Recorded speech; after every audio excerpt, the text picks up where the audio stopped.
going on, everybody? And welcome back to the A Show with the Kings for Pro Wrestling Podcast. My voice is back. I'm feeling better. Thanks for all the well wishes. People texting me, saying if I'm okay. Of course, I am Justin here with Meelz. What's going on, Meelz? Still unemployed, baby. Come on now. Hey, come on, man. We here. Still, the job market sucks ass, but we're here. Yeah, it really does. Yeah, it's feeling a little 2010-ish to me right now in terms of just like what the fuck. You'll know I get a job and we can't do the podcast at this time anymore because I feel like our days of I don't know if anyone who's been listening to the past 340 episodes. Justin and I have done this at the strangest times. They used to be at night because you used to get off work late. Yeah. And then, well, late to me, like, because you're 3 hours behind. And then we started doing it in the middle of the afternoon because we kind of want to get out the way and just kind of live our lives and exist in anything all after it. So we love doing that. But I know once I get a job, and maybe once you get a job, and how everyone's like, we should go back to the offices. I can assure you that whatever job that I get, it will not hinder me from doing this podcast. I assure you. It will never hinder me from doing this. All right. I say that to our listeners. I say that to our guests, to everyone that's listened for years. I always have a busy block out on my calendar. Oh, that's the cheat code for sure. I've blocked out. Yeah. I block out times on my calendar. I was like, do you have this 2-hour meeting every Tuesday?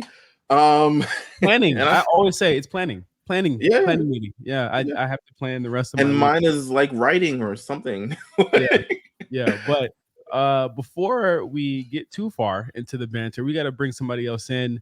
Of course, last time you heard him was about a month and a half ago, almost, on our WrestleMania prediction show, big episode, and he's back again.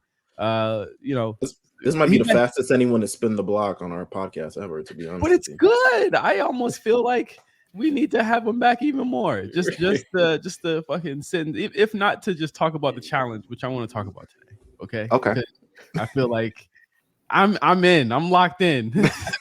I'm for now until you're out. I'm not out. What do you mean? I'm not gonna be out. Let's intro Greg. Okay, here you go. StatGuyGreg's on the show. You see, they know he's on the fucking show. He's on the placard. Come on. What's up, Greg?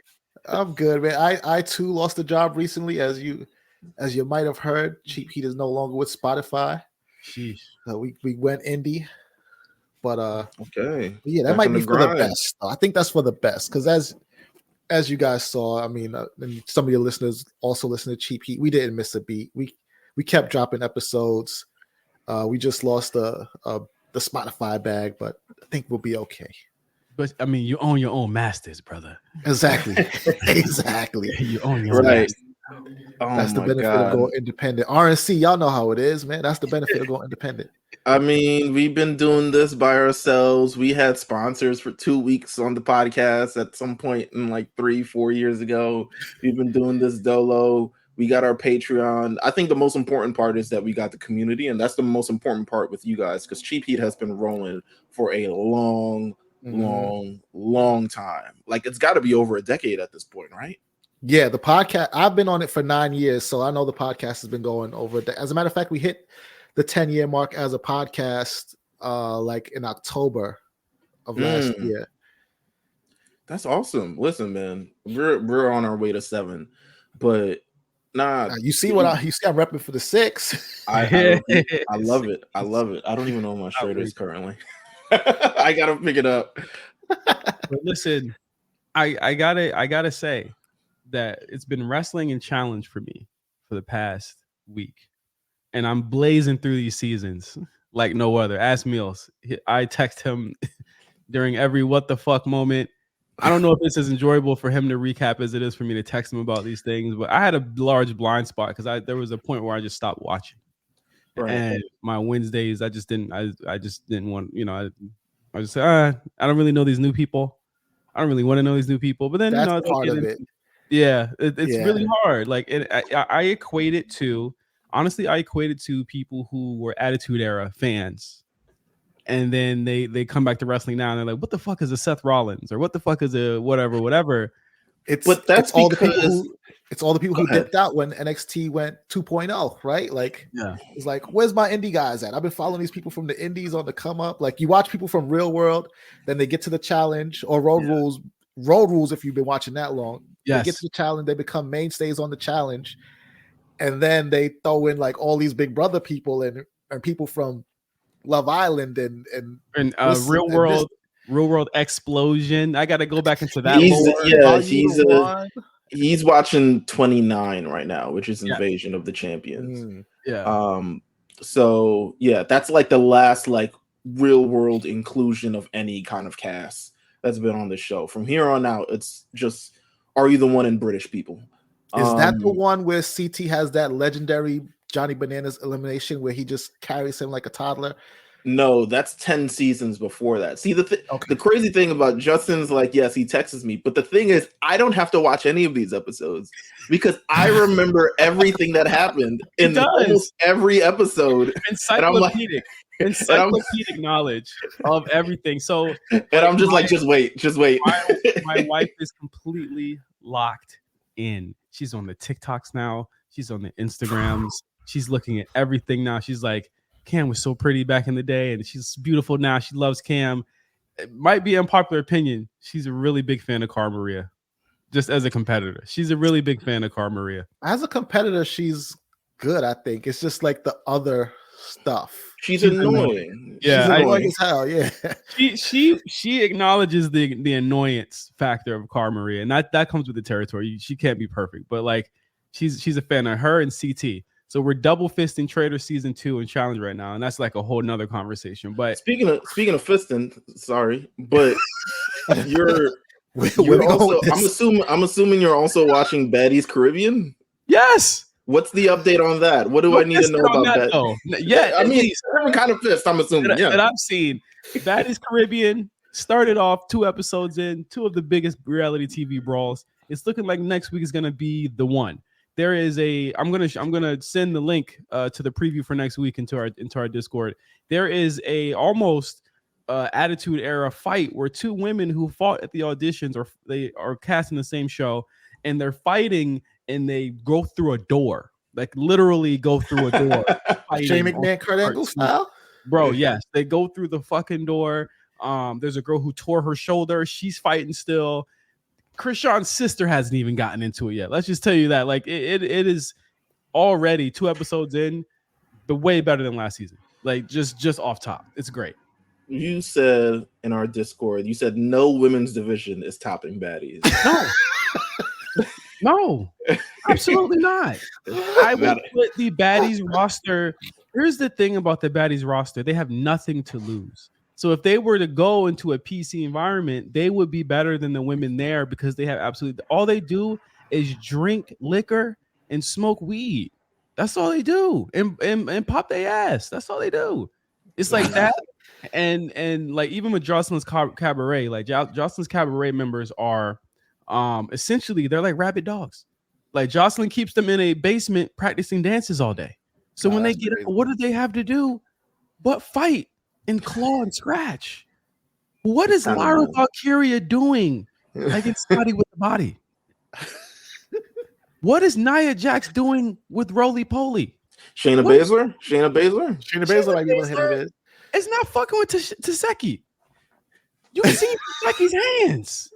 I'm watching NXT Underground. So you saying that Lola Vice and Natalya would have a hard time going up against anyone if the Baddies roster showed up NXT Underground? They're having a bad night. Yes, Stunner Girl. We'll work them. We'll work these women, bro. What are you talking about? Razor? All of them. Not Razor Ramon. Just Razor Behavior. Just Razor. Razor Behavior is her name. Razor Behavior is nuts. Listen, man. All they do is drink dark liquor and fight each other. This is why is no one like listen, okay, other than the fact that yes, they're kind of embarrassing us in a lot of ways. Yes. This is the biggest blood sport out right now. Fuck the UFC. Fuck Slapfest or whatever the hell it's called. What's it called? Slapfest. It doesn't even matter. Power slap, whatever. Yeah. What about Josh Barnett? Yes, this is better. Okay, like it's challenge, Baddies, wrestling. That's my athlete. Like that's my football, basketball, hockey, football, basketball, baseball. That is what I live for. I don't watch any of that shit. This is what I watch. He said, This "Fuck the is big what I three." watch. Razor behavior. Taseki. Let me ask you this: do you think, like, WrestleMania is going to be in Vegas next year? Oh, every year at WrestleMania, you got these indies. mm-hmm. And I don't mean that sounded like I said that derisively, but I mean, you know, indie promotions go and they put on these shows. Are you telling me that you think that a Baddies Caribbean, Baddies West, all Baddies wrestling show could ring off during WrestleMania weekend in Vegas? Yes. I think that you put any of them in the training camp athletically. Give them a couple shots of Henny. Baddies shot o'clock. Baddy shot o'clock. It's over. They got to drink before though. That's like they spinach. Let them go through. Let them run it. Because the thing is, roughing that. They're getting to the bag. They get into the bag. That's what they say. They get into the bag. They're business owners. All of them are. Don't know what the business is. They just own businesses. That's what they say in all of their entrepreneurs. Intros. Entrepreneurs. They sell. Some of them say they sell. They do lashes.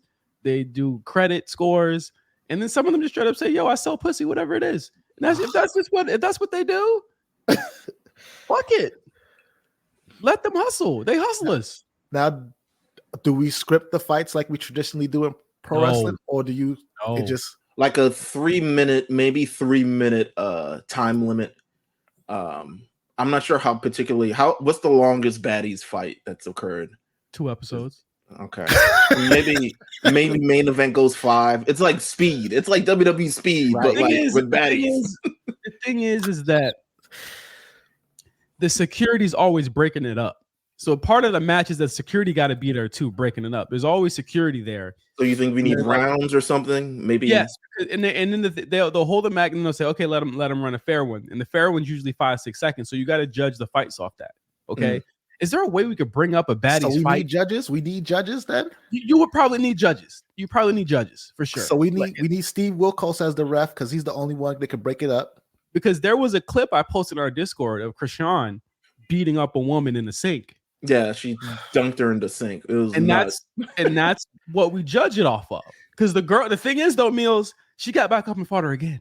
Of course. So these women feel no pain. But Krishan looked like Mike fucking Tyson, like prime Mike Tyson. And that she had the hoodie on and everything. They feel no pain. It's all the dark liquor, brother. That's all it is. You got to give them the dark liquor first. I think we might be onto something though. A Baddies, a night with the Baddies in Vegas, and it's just a promotion. And it's bring them out.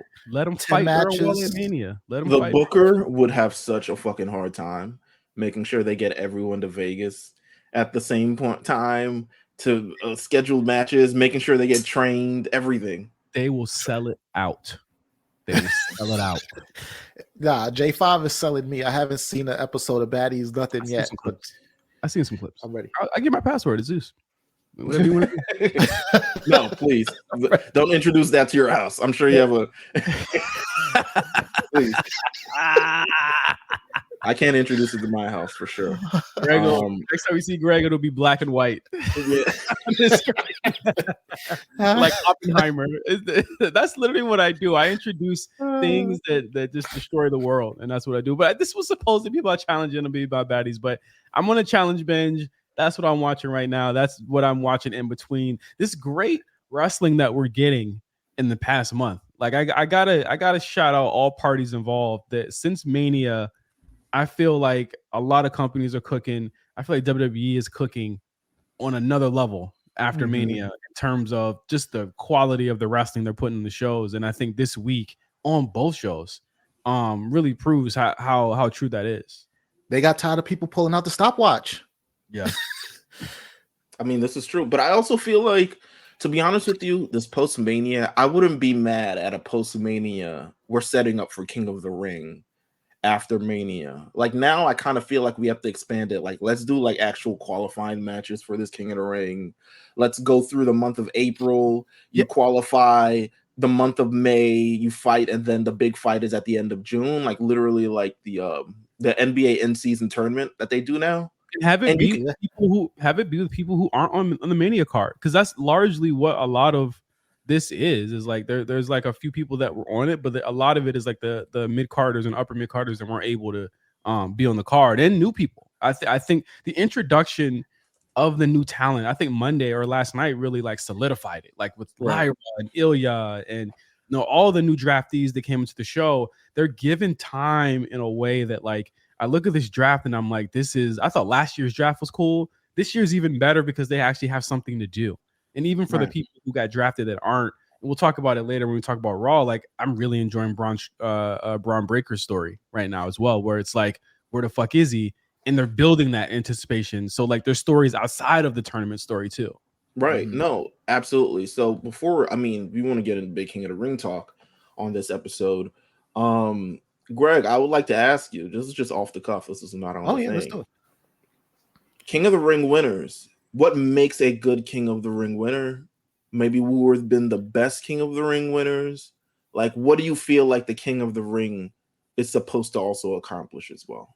I feel like the King of the Ring needs to send somebody to the next level, right? Obviously, who's the best King of the Ring winner? I'm gonna say my guy Bret Hart, right? Because he won the King of the Ring, and then he went right back to the of course. No. Well, listen. Here's the thing about Stone Cold Steve Austin, right? He won the King of the Ring.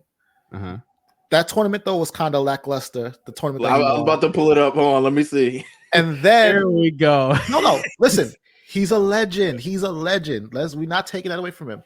But he wasn't even supposed to win that year. He wins. He launches into that epic Austin 316 promo. And then people forget that he doesn't realize the power of that promo. And like, he doesn't become that guy until like almost a year later. Like he feuds with Bret a little bit. Then he has the WrestleMania moment with Bret. And then that's the Stone Cold that everybody thinks of as the god that they associate with that Austin 316 promo, even though they're a year apart. Yeah. Can I bring up the King of the Ring also? Can I bring up the 1996 bracket just really, really quickly? Yeah.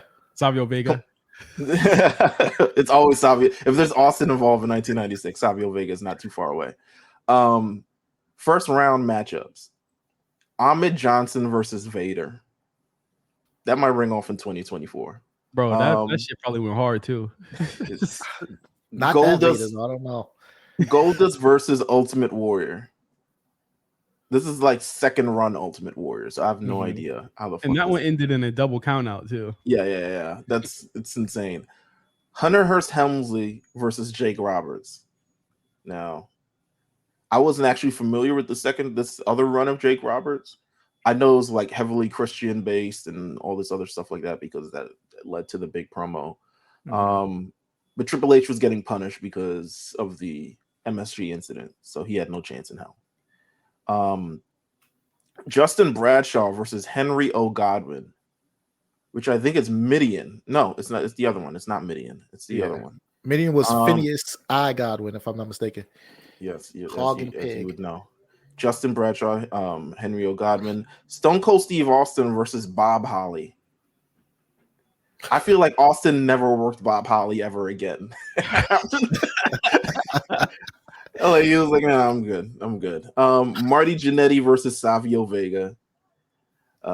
Mark Merrill versus Skip. Skip is Chris Candido. Yeah. And Owen Hart versus Yokozuna. And somehow it gets to Jake Roberts versus Stone Cold Steve Austin in the finals, and we get that big, massive moment. But please, Greg, great King of the Ring winners in history.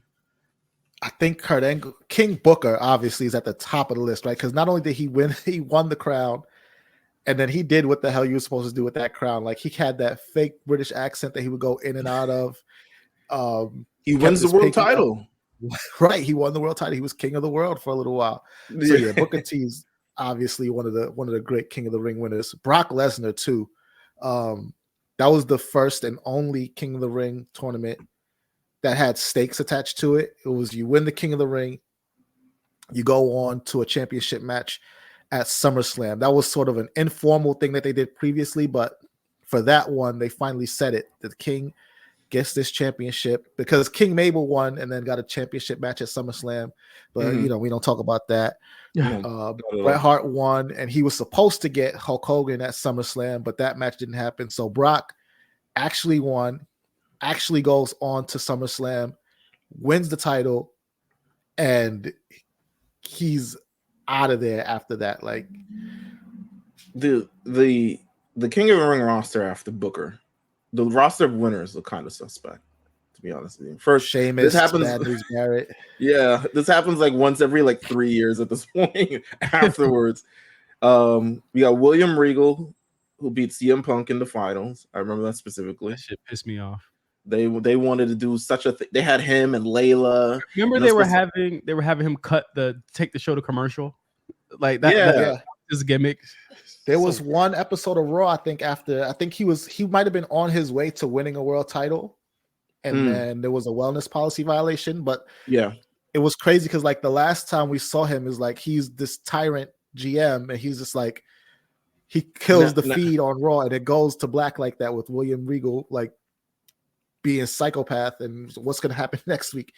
I'm impressed if you remember that, because I don't remember a single second of that. It was a dark period, so you shouldn't remember that. We're near the guest host era, I think, at that point too, or we're in the guest host period at that point too. Right. Yeah. The next one after that was Sheamus. He beats John Morrison. Then we have Bad News Barrett, who becomes King Barrett. I guess that's solid. Yeah. Baron Corbin, who became king for like 3 years after that. Yeah. Until Shinsuke Nakamura took his crown and it just became Shinsuke Nakamura. Did you believe that they did this 3 years ago? And it felt like it was last year with the way that Xavier talks about it. And I was like, wait a minute, he didn't win King of the Ring last year. That's what I'm saying. I was like, we had a Saudi Arabia 3 years ago? Holy shit. Like, yeah, Saudi. It's crazy how long the Saudi show's been going. I think it's like since 2019. Yeah. No, for sure. So Xavier Woods is the last winner. He is unable to, I guess, defend his crown, even though like Roman really took that shit and just smashed it. Yeah, he didn't even get a new. He didn't even get a new crown. He was just like, nah, you can't after that. Okay. So with this roster of King of the Ring 2024, out of those remaining, we have the question: who would benefit the most from King of the Ring? Okay, and who should win King of the Ring? I'm gonna start with you, Justin. I'm gonna start on the men's side, because on the men's side, of course, we're in the semifinals now in terms of the Raw side. SmackDown side has yet to be determined. We'll figure that out on Friday. But out of everyone still on the plane, Jey Uso, Gunther, LA Knight, Randy Orton, Carmelo Hayes, and Tama Tonga, who would benefit the most from King of the Ring? It's looking like all things are going towards Gunther. I think the best match out of all of this is probably Gunther versus Randy Orton. Not gonna lie. I think that's what we're headed to. But I think with Gunther, the question is, if he doesn't have a title, what is he doing? If it's not time for him to get the world title, what is he doing? Right. And I think that there are a lot of different avenues you can go with him. But outside of that, you have to give him something to make him feel like a big event. He doesn't wrestle every week. This is like the most we've seen Gunther wrestle in a year. Like he's wrestled like 4 times in like the past month. You know what I mean? And that like that's not normal. So you have to give him something where, you know, and Berlin's coming up. You know what I mean? So I think that there's just so much juice to the squeeze to just having Gunther do it. Are we gonna get to the Ilya thing yet? Is that something that we wait for, or is it? We can get to the Ilya thing, but I'd love to hear Greg's take on who you think would probably benefit the most. I mean, who you think is going to win? I think we all have a similar idea of who's going to win, but who you think would benefit the most from King of the Ring? Who would benefit the most is tough to. I think Gunther benefits the most out of everybody who's left. It's either Gunther or Carmelo that benefit the most out of everybody who's left. And the design of the crown being so icy tells me that it could very well end up on Carmelo Hayes. I mean, that's something I never took into account, but it's definitely true. Gunther don't need all that ice, man. Like if it was the same crown that like kind of Xavier Woods had, or like a more traditional crown like a Bret Hart had, right? I could see Gunther wearing it, if not carrying it around. But in terms of somebody who's gonna like have that placed on their head, it just doesn't look right on Gunther's head. I'm sorry, that iced out crown. So I'm gonna say, just off the look of the crown, my picks are Jey Uso or Carmelo Hayes, because that's the only two people who the crown would actually look good on. Yeah, I see Carmelo, but it's like he's gonna have to beat like Randy Orton on Friday. He's gonna have to beat LA Knight if that's what happens. Like that is an icy crown. That is a TKO. That's the women's crown, I believe. That's the Queen's crown. Is that the Queen's one? Yeah, Still that might icy. be the Queen's one. Still icy though. Just be clear. Just be clear. Still icy. But there's no there's no tiny little ice. No, nothing. It's too. But you also run into here's my thoughts here. Like you run into a lot of issues here, right? One of them being that if Drew McIntyre or Damian Priest are to hold that, or if that's what happens on the way to Berlin, a King of the Ring only makes you heel. So like it has to go to like a heel. Like it's never gone to like a white meat babyface, has it? Like or been a babyface that hasn't turned heel down the line, right? No, it has. It has. But here's the funny thing that happens when a babyface gets the crown. They turn. That's you. No, they don't turn, but that's usually when their biggest rival emerges, and they get the shit kicked out of them a little bit. Like you think of Xavier Woods, he got his crown stomped by Roman Reigns shortly after. Right. Bret Hart didn't even get to wear his crown. Jerry Lawler took it, beat him with the scepter. That was the first and last time we see Bret Hart with his crown. Edge wins his King of the Ring, and then I think Kurt Angle was so jealous that they it was Christian. Yeah, so the King of the Ring, it ends up being a driving force for the babyface to become even more babyface, but they definitely don't strut around with the crown. Like their biggest hater pops up out the bushes and it just makes life hell for them. So it's gotta be Jay. Because his biggest hater is right there in the tournament on the other side. Yeah, it's gotta be Jay. Wow. People are gonna be very mad. Let me mad. I already see the turn coming, even as he gets bigger in terms of popularity. Like these people are doing the bounce before he even gets out there now.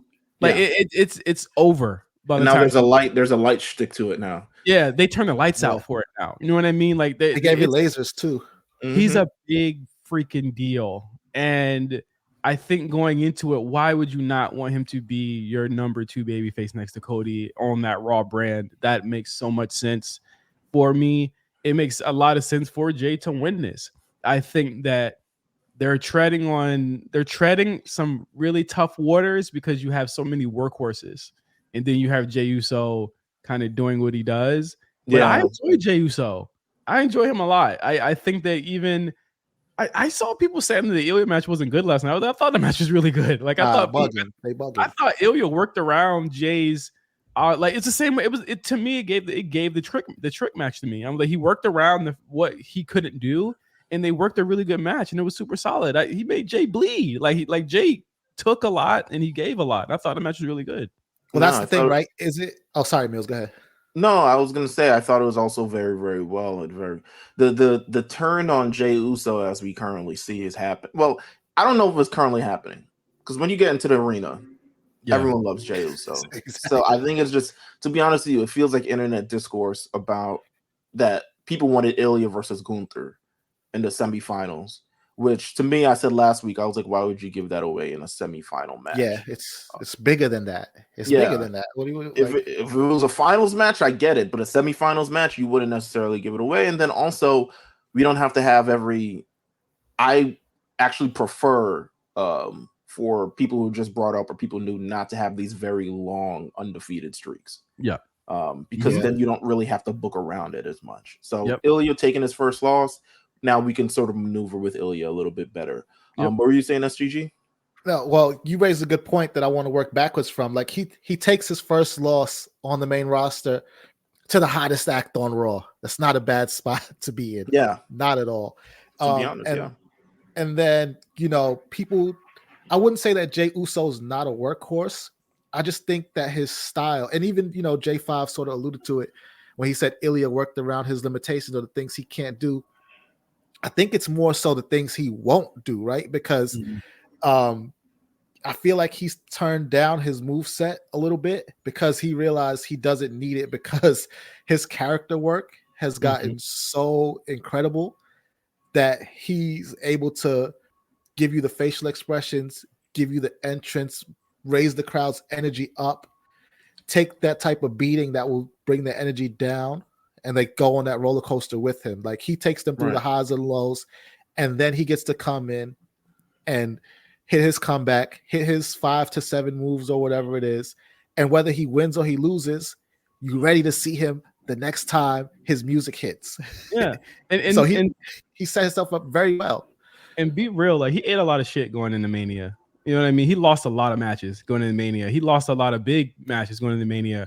So like to me, I think psychology wise, it's like, well, Ilya beat Gunther, and I'm like, well, Jay almost beat Roman Reigns, and Jay actually pinned him. So it's like it's not like a power level here. It's like one is clearly a bigger star than the other is right now, and the story they're telling, we don't know the end of yet. So let it keep playing out. Like we don't know the end of what's going to happen. So let it play out. So you guys have actually converted me over to it being Jay, because I think Jay makes the impossible run. If Jay can beat Gunther, then it's like, oh shit, you know what I mean? And it also forces Gunther, because I'm gonna be real. I think they're gonna turn Gunther babyface. I think they're gonna turn him babyface.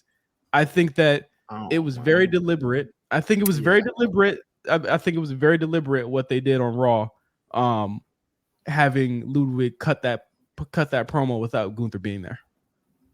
I thought it was a very interesting thing that they did to have him cut that promo on all of Gunther's enemies and Gunther not be there, and Gunther be locked in on the matches but not be talking anymore. I think they're either gonna turn him baby or make him not as heelish as he used to be. Going into Berlin, he can't be a heel. Into Berlin, he can't be a heel. Drew's gonna be heel going into Scotland. Yeah, I think Drew's gonna also be heel. She wasn't working heel though, Greg. Right. Against Nia Jax. No. That's absolutely true. But I don't know. I feel like I was thinking about this randomly. Don't ask me why. I mean, I'll be thinking of wrestling stuff randomly as I walk through the streets. I was like, who's next after Cody, right? Like, who's the next person they're developing, they're building, they're really putting things behind? Like, there's an actual because when you know WWE's building someone, you'll know it because of the investment in time they usually put into someone. And to me, that's Gunther and Jey Uso, to be honest with you. I mean, those are the two right there. I don't know I think Jey Uso could realistically come out with a world title somewhere in the future, but I feel like it's much closer in Gunther's trajectory than it is with Jey Uso. And I think that's because he's the monster heel. Like, he literally, I think he's the most indomitable, but also like the most foolproof heel on that show, other than Drew. But now I want to switch to the women, right? So the women, last night we saw a couple quarterfinal matches, but then we also saw some on Friday, which we'll talk about in the recap a little later on. But the women are still left in the field. I mean, the women's rosters, this is a tough one, to be honest with you. They've been killing it too, match-wise. We have Io Sky, Lyra Valkyria, Nia Jax, Jade Cargill, Bianca Belair, and Tiffany Stratton. Who benefits the most from winning?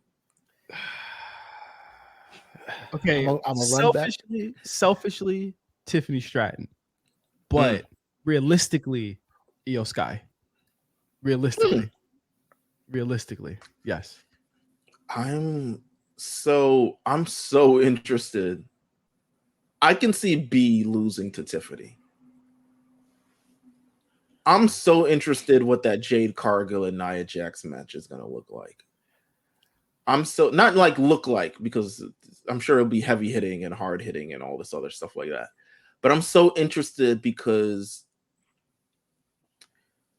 it would be such a stark difference from how she's built in AEW, where essentially she's been undefeated. And that's kind of the Jade that we know. Undefeated, can, beat anybody at any time kind of thing, has the skill to pay the bills. So I don't know. It's just like, am I ready to see Jade Cargill take a pinfall victory or pinfall loss at this point? It won't be clean. It will not be clean. It will not be clean. I think there's a lot of chicanery going on around the Nia, Tiffany, B, Jade stuff right now. I think there's a lot of like chicanery that happens there. But I don't think there's going to be a world where EO is going to be facing another heel at King and Queen in the Ring.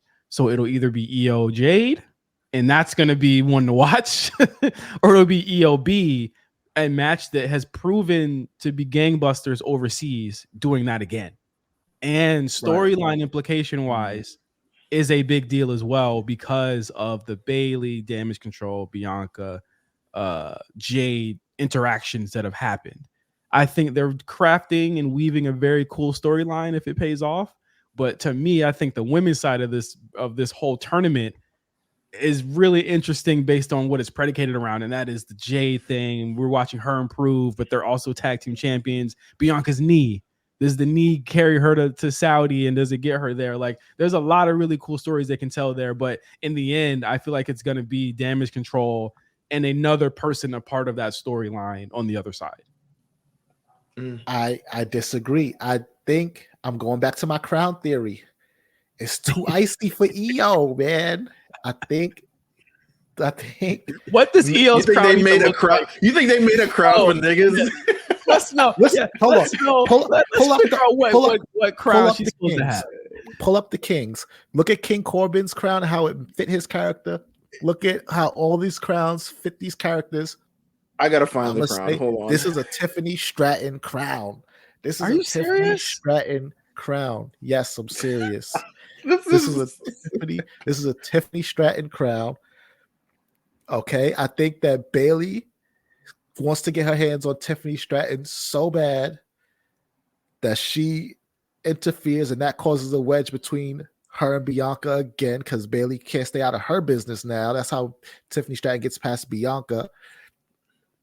Jade, I don't know how she's gonna get past Jade. I'll be honest. I don't know how she's gonna get past Jade. Yeah. That's not for me to figure out. But that's huge, bro. I think it's gonna be Lyra, Tiffany Stratton in the finals, and this is a Tiffany Stratton crown, and she's gonna be walking away at the end of this with this crown. And that's my prediction. God bless. I don't know. I really don't know. I really don't know. Queen Tiffany would be cool, but also don't know. I mean, here's the thing. It's an embarrassment of riches kind of deal, right? Like, anybody could win at this point. Realistically, I don't know. I'm fine with anybody left winning because it seems like they all have reasons. Even Lyra to an extent. Lyra would probably Lyra getting her head kicked in on Monday. I know. But like, even if it was something EO like fucking tears the ACL, God forbid. But like, if something like that happens, I'm fine. You know what I'm saying? But God, man, any of these four on SmackDown could win. The thing about what makes this a great King of the Ring tournament is because they didn't add any fluff this time. You know what I'm saying? All filler, no filler. Yeah, they're all hard. Even the ones that, like, you know, the Shayna Baszler, Maxine Dupree, you get that. But Shayna Baszler had we're gonna talk about that on Raw. Great match though. But like, yeah, these are all very strong people. I got a question. Is the new regime bringing out the best in all the people that were barely used or not used at all before, you know, everything fully went over to TKO? Like, is he utilizing all these talent the best right now?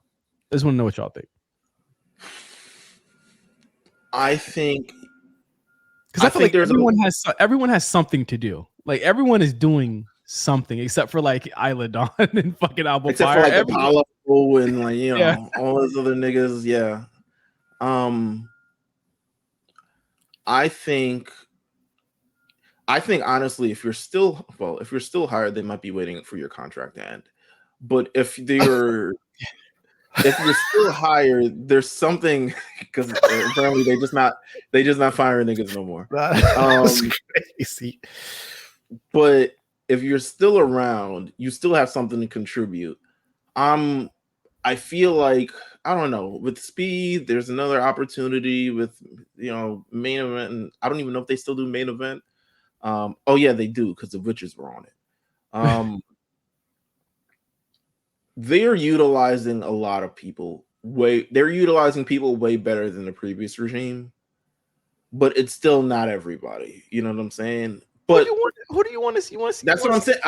That's why I knew you were gonna ask that. Who the fuck you want to see? Apollo? Yes. Sometimes I would love to see if Apollo is making bread to feed his children. Yeah. I would love to see a Cedric Alexander. Sure, I'm fine with that. You know what I'm saying? Oh, man. or a tap out. Yeah, that's what I'm saying. I mean, one of them. You know what I'm saying? You saw Cedric. You saw Cedric. I mean, like 20 seconds. Yes. Yeah. He got bronzed. What more you want to see from that nigga? But it's even if they're not, there are people who are being used on NXT. Meechin's on NXT now. Shayna Baszler's doing part-time on NXT. She picked up a shift. You know what I'm saying?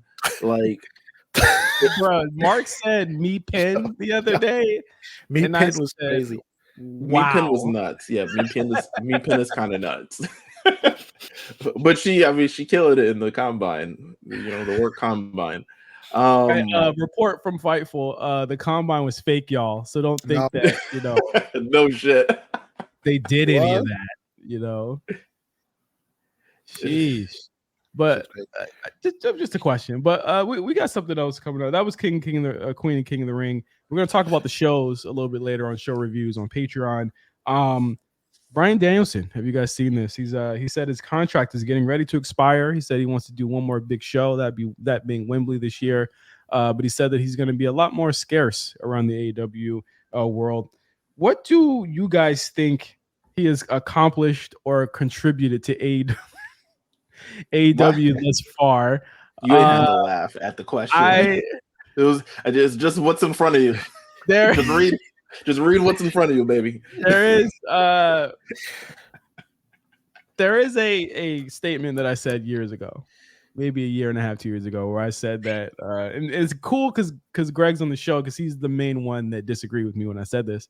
I said Danielson on AEW is reminding me a lot of Bret Hart. I still disagree. But you okay? Here's the thing: you disagree, but you won. And I told you this before. I said, you know what? I shake your hand, Booker Man. You know what I'm saying? Like, I agree. You converted me, Booker Man. But it's so much worse than. But I agree with you. But I feel like this question means something different depending on what side of the fence you're on about what you feel about AEW's success, or whatever you feel about what they're doing, compared to, like, if you're a super fan, you think Bryan Danielson has moved the needle on the match quality that they've done. He's gotten multiple star matches that they've had there. But if you're looking at it in a kind of a macro sense or economic sense, like, he hasn't really like drawn the most like he probably did when he was in the WWE. Like what did he offer? So, other than memes about him reprimanding people for tweets, what has he offered or accomplished in AEW? What does those accomplishments like live up to, in your opinion, Greg? Well, go ahead, Greg. Gilbert accomplished more during his WWE run than Daniel Bryan has accomplished. You were the wrong person to ask first. Gilbert. I'll say this. Dwayne Gilbert? Gilbert at least won a championship. Gilbert was at least entertaining on every go out. Gilbert at least won a championship is crazy. He did. He's won more championships than Daniel Bryan. But Daniel Bryan is it's wasted potential, right? Because you think about Adam Cole debuts and then Daniel Bryan debuts right behind him. And this is like the hottest debut they had. And this is with CM Punk coming back multiple times in Chicago, right? That's one of the hottest debuts they had. And then he doesn't do much of anything. And I wouldn't even say that he raised the match quality. He gave you exactly what he gives every time that he's out there. And sure, he gets the good matches, but his character work dropped dramatically from where it was in WWE. You say he's Brett in WCW. I would say he's Vader in WWF, this great champion Mm. all over the world, a lot of hype, a lot of potential. He comes in, he has a couple of bangers, but they really don't amount to anything at the end of the day. Because Vader that's what was you expect. very I guess Vader was disappointing. Like Vader's like his WWE run is like known as disappointing. I couldn't label Bryan's run as that. What I'll say Bryan contributes is the ability to AEW, at least, is what his current value is, and what we've seen over the last number of pay-per-views is big match Bryan, where you need to have that match to kind of like sell your card to the fan base you're trying to appease to. So you book a Bryan Danielson versus Okada. You book a Bryan Danielson versus Kenny Omega. You book a Bryan Danielson versus Will Ospreay. So in my thing, like what he contributes is, well, it's definitely nothing on a macro and economic level. But he has done literally nothing. Like, it is like being able to say like, yo, we know you're going to have that big match on the card, and it's probably going to be a Bryan Danielson match. But they could have made money. They could make money with him. I mean, yes, they absolutely could make money. Like Sting made the most money for AEW this year. Sting made the most money for AEW this year because they treated his retirement with respect, and they made it a must-see thing outside of everything else they had going on during that period of time. If they could do that for Bryan Danielson, they would make a lot of money. But I think that at this point, he's not the big match winner. I think it would be very transparent if they started giving him titles now that he's like about to retire. Like that would be kind of crazy. Like, but Sting. but I mean, but with Sting, it was more like, you know, we're respecting you for your 35, 40 years in the game. Bryan is like, oh, he's retiring. Let's try and do the Sting thing again. You know what I mean? Let's try and do that shit again. You can't do that again with him because he was never won it before. So I think with Bryan, in terms of like what he's contributed, it's like I saw someone say one time that this Bryan run is better than his ROH run. This Bryan run is better than his WWE run. And I'm just like, man, honestly, I still think that that Morishima match with Bryan is better than a lot of the stuff that I've seen AEW. I'm not gonna lie. Other than like outside the Ospreay match, which I thought was great. I thought the Kenny match was great. I thought I kind of edged the Hangman match above a lot of those. I thought those two matches were great. I still really like the Miz match with Bryan, where he was holding back for the punch to the face. I said that a lot. That's one of the best psychology that I've seen in a wrestling match ever. You know what I'm saying? Like one of my favorite matches ever. But I'm like, I can't put that over that because he in AEW, like Greg said, he's giving you what he always gives. He's giving what it always gives. And I can't, again, like I said about AEW, like I'm good matched out. I'm great match. And I was gonna say that too, Meelz. Like I hate to do this to you, but you showed your work and then you still arrived at the wrong answer. Like, Daniel Bryan's a guy that delivers the big matches. They put him in there to do the dream matches, but at some point they're doing a disservice to Daniel Bryan by just having him be another piece that feeds the beast. That is their fan base that only wants to dream matches, because Daniel Bryan is doing so much more than that. So if you take a guy like him and you just make him another dream match guy, and you just make him another part of feeding the beast, then your answer is right there. He's contributed nothing. He just became a part of the machine, and it rolled on, and it didn't elevate him or anybody else. I'm gonna give, no, for sure. While I'll say I 100% agree with you. My argument was never what he actually. My argument is like what he currently represents in AEW, because realistically, the character, everything is kind of diminished, but he's done that willingly, right? Like I don't understand why he still gets put in title matches knowing he willingly wants to lose. He has no intention on winning the world title, no intentional thing, which to me seems like a massive. It's the same thing Cody did. He's making a guy. Yeah, that's what it is.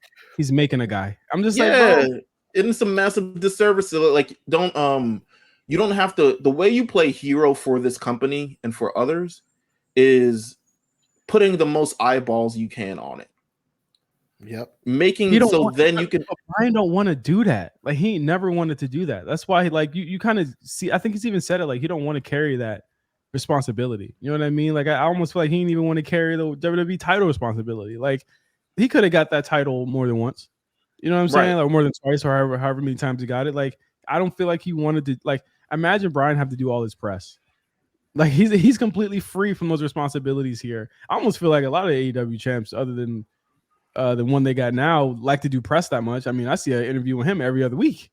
I see an interview with him more than I saw with MJF. You know what I'm saying? But like, I just don't. That's not Bryan's thing. It's to me. That's always been my major issue with him in AEW is just like what could have been with his run. You know what I'm saying? It's a still, I would say, matches. He gets them all out where he wants to. He gets all his stars. He gets all the play, acclaim. He gets all of that stuff. He's still going to be. It's like, damn, am I going to get heat for this? Good Lord. Oh boy. It's like the last two Beyonce albums, right? Oh boy. Watch where you going with like, this. I don't want no smoke with the Hive. Really good albums, but they're not meant to be a commercially viable kind of thing. It's more about the artistry of it all, right? And it kind of depends like where your artistry kind of lies, what your taste kind of is, how that kind of like comes into play. Do you like, country music? Do you like him, I don't even know if he still hasn't had a match in Japan, has he? Or the big match in Japan. He was right. Yes. Oh yeah, he was at Wrestle Kingdom this year. So like depends on kind of like your, what your favorite Beyonce, like we have a friend, shout out to Cam. Cam is like, no friends, not trying to throw him under the bus. I don't know how he feels about his Beyonce opinions being public, but he hates the last two albums. He hates the last two albums because he wants self-titled. He wants Drunken Love. He wants the hits. He wants 7-Eleven. He wants some shit he could bop to in the club. You know what I'm saying? We also want those big kind of matches, but now Bryan is like, yo, I've had those things. I've explored those things. But to be honest with you, he's not contributing what he could for this company. It's more so like, how does his legacy kind of like end within AEW? And I think AEW is more so like, we've done such a great job with the legacy of Bryan Danielson as he's closing out this chapter of his career. And it's like, you could have made some more guys. You know what I'm saying? Yeah. Like, well, you could have. Cesaro stands next. Cesaro's been next to him the entire time. He could have made. He could have not made Hangman. He could have not made Kenny. He could have not made fucking Ospreay. I stand by the fact that I think Ospreay should have lost that match against him. I think that it would like sending Ospreay away to not like if Ospreay loses that match, we're looking at him going after the Roderick's title a little bit differently. We're looking at it like, okay, they're gonna make him start from the bottom a bit, and they're gonna have him work his way back up to Bryan. Eventually, Bryan wins the title. That's a good story. And also, if he loses that match against Bryan, like his character has to evolve. Yes, but now they both get to just be the good match guys still because good match guy part 2. You know what I'm saying? There's no ending, and then Bryan is back, and he's gonna do Anarchy in the Arena, and it's he's like just back randomly. I was just like, what? There's no rhyme or reason to what he's doing. Like there was rhyme or reason to any. Like it just feels like he's just kind of filling spots. And I know someone asked on in our Discord, like, "Oh, hey, could you see Bryan going back to WWE after the contract's over?" And I'm like, I really don't think he would. Like the WWE now is not what Bryan Danielson. AEW is absolutely who he is and what he wants to do, and he's around the people he wants to be around. He's not trying to be around Logan Paul. He's not trying to be around all of that shit. Like that's just not what he is about. This is a much different company than the one that he left 3 years ago. Real shit. I feel like AEW is more his speed, just based on again, like kind of like you say, just like it's not as I don't say it's not as big, but even though it's true, but it's just AEW is more his speed. But I can absolutely see him having some sort of interest in WWE because I do feel like there's a lot of matches he even though he's not full time, I'm like, bullshit. If they, if they call you to do a WrestleMania, you might do it. You know what I'm saying? Even though he's like, I've done all the WrestleManias, I've main evented WrestleManias and all this other shit like that. Well, he's wrestled everybody that people wanted him to wrestle at this point. He did Okada, he did Ospreay, he did Shizuki. He I don't think he's done Shibata yet, right? Has he done Shibata? I don't even know. I think he has. Yeah, I think he has. Yeah. He's wrestled all the Japanese people. He did Omega. He's wrestled Mox. He's done everything, literally everything, other than I don't think he got to Punk by the time Punk left, but like he's done everything. So yeah, I guess he wants Ilya Dragunov. It's not going to be. They're not going to let him kill himself to do that. If it doesn't make sense for him to do medically, they're still going to block him. And I think that's really why he won't go back. Is because they're going to stop him from doing what he wants to do.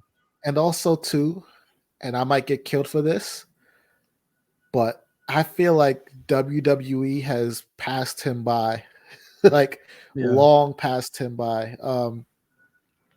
That's the company that Edge was at last year, Adam Copeland, and looked around and said, damn, there's not much for me to do here either. Not because there wasn't any matches on the table, but just like creatively. And then when you have the company moving Christian in that didn't even get the direction, run. Christian didn't even get the run. Nigga was just like, all right, I'm not gonna try. Yeah, so Daniel Bryan going back to that, knowing that like they're moving towards the future, like what's he gonna do? Is he gonna wrestle Cody? And then what? Because then at some point, right, like the other guys that he's going to see at the top of the card, your Jey Usos, your Gunthers, an Ilya Dragunov match sounds sexy, but okay. But you got like Braun Breaker waiting in the wings. You got Carmelo Hayes. This company it just moved on. I don't think he wants to be putting over. Go ahead. Finish. I was going to say, I'm not saying that he's washed, but I'm just saying that like, this is a completely different animal. Does he want to have to relearn that again? I don't think he wants to put over athletic kids like ex-football players as much anymore. I guess he wants to wrestle. Sidebar, random thing, AEW news, because I saw it on my feed. Did y'all know Rio was getting paid $400,000 a year? That's the rumor. That's the rumor. They said that she said it on television. Oh wow! What? She said she got paid 60 million yen, which translates to 400,000. I got that from the court experience, but that's what they said that she said on television, and I was like, wow. Listen, man, I think a lot of people in AEW are getting overpaid, and to some people that might be well within what they should be getting paid. But I think for what they do, the figures that I've heard are astronomical compared to what people do on TV. There was literally somebody on that TV screen on Dynamite last week that was literally in a managerial role, and I know they're making millions of dollars to do that. But shout out to her. Hey, if you could get it, if you could get it from them, then fine, take advantage of that shit. But Rio, take advantage of it. Get 100 more if you could get it. Exactly.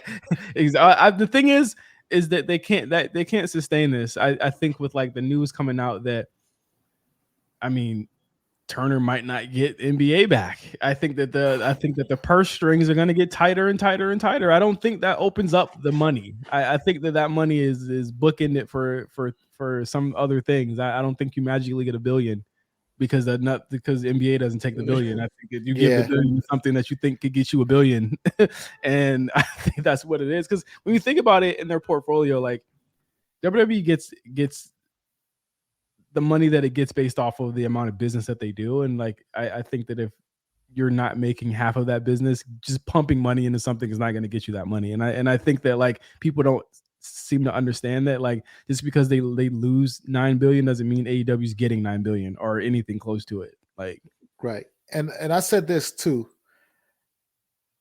NBA on TNT has been the golden goose for Turner. Discovery, Warner, whatever you want to call it, right? For decades. If they are playing these games with the cash cow, what will they do with the mouse? Or the roach or the bird or whatever you want to call it, right? Like the roach is crazy.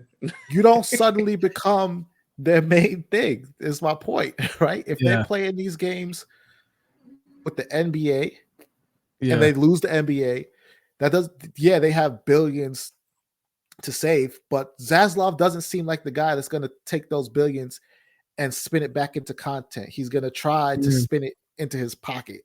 It's going to Batman. It's going to Harry Potter. It's going to Superman. It's going to whatever James Gunn's doing. Like that's what they're going to double down on IP the same way that they've done. I look at, Bill Simmons said, this morning it's going to NBC. I'm like, that's going to be a lot more layoffs for people at Warner. And I think that people are looking at the AEW thing as like, well, what's it going to mean for me? And it's like, no, what's it going to mean for all these people that have offices in Turner and WB's headquarters that are just for NBA, that are not going to have jobs. Like it's going to be a fucking bloodbath if this is true.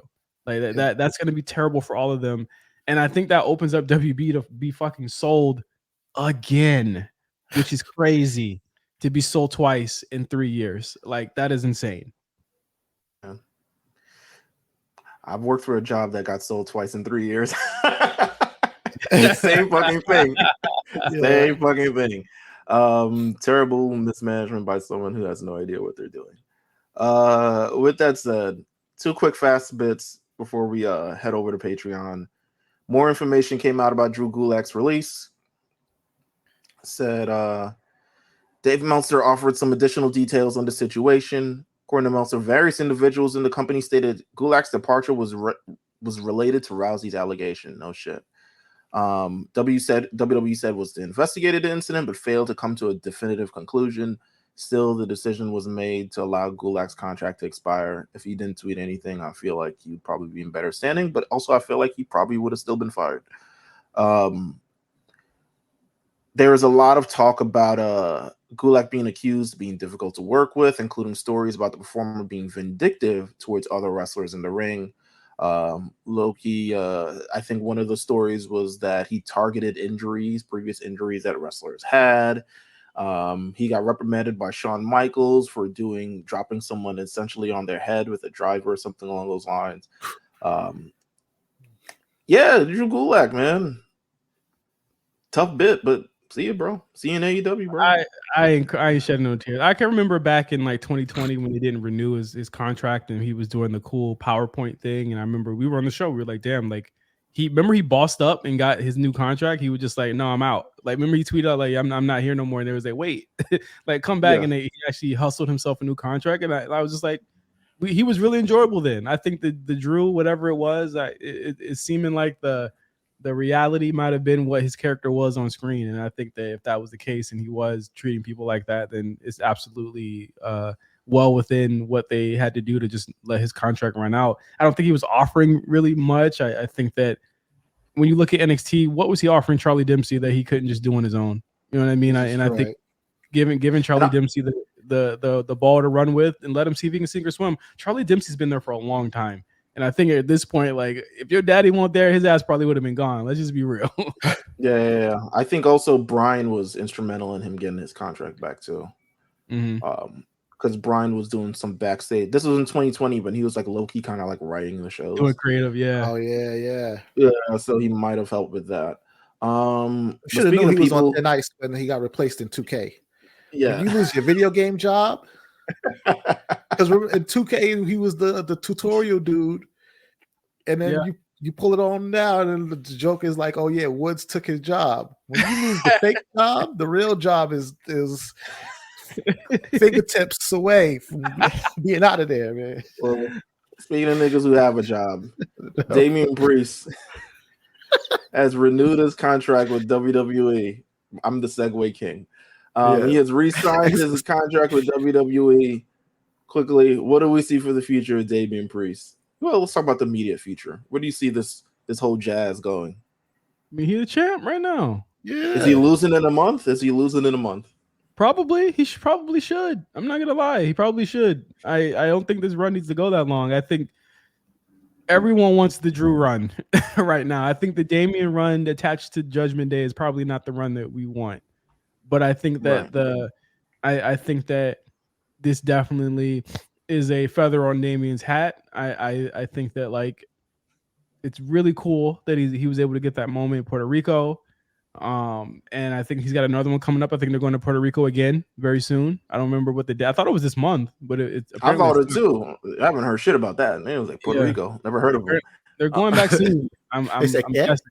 Usually when it happens, they usually just tell you within 2 weeks. But you know, he's had great moments. I think in the future, I see another run for him. I see a big. The thing with the Judgment Day thing, we're gonna talk about this on the show, is like week to week, we don't really know what we're gonna get from this team at all. Like he's babyface kind of 1 week, he was this week.